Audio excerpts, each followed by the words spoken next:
भारत में संविधान हो गई। हाँ, जब से भारत में संविधान हो गई।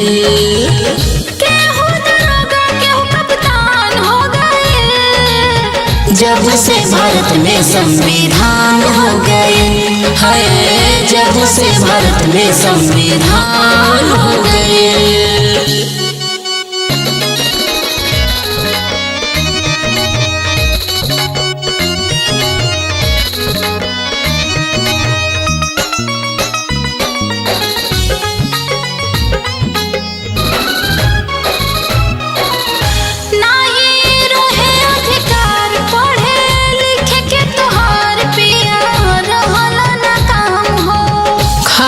बनावल घर में झाड़ू लगावल रहे मेहरी के काम हो। नहीं रहे अधिकार पढ़े लिखे के तोहार पिया रहल ना काम हो। खाना बनावल घर में झाड़ू लगावल रहे मेहरी के काम हो।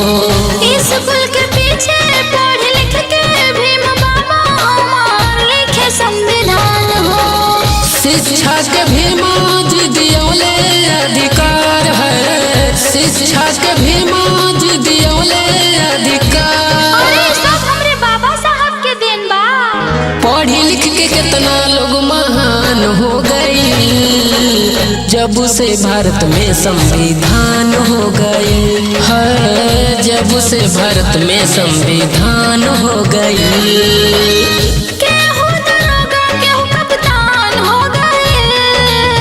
जब से भारत में संविधान हो गए, है जब से भारत में संविधान हो गए।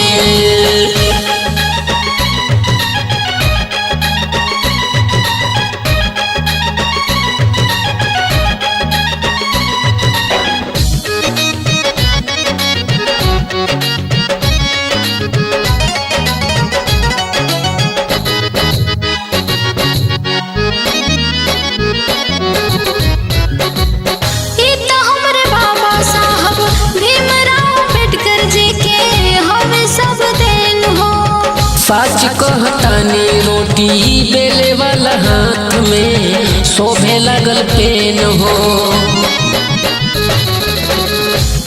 हमरे बाबा साहब भीमराव अम्बेडकर जी के हमें सब देन हो।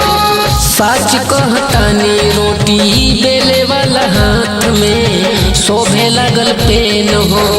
कबो ना भुलाए हमनी से भीम बाबा तोहार कोई एहसान हो। जवान कैले हमनी पर उपकार है, जवान कैले हमनी पर उपकार। सब कर जिंदगी संवर गई। झोपड़ी से सब कर मकान हो गई।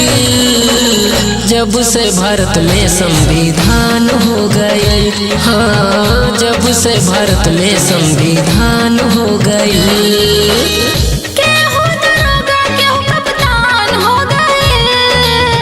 जब से भारत में संविधान हो गए, है जब से भारत में संविधान हो गए। तोहरा जस कतना लोग प्रधान हो गए, तोहरा जस कतना लोग प्रधान हो गए।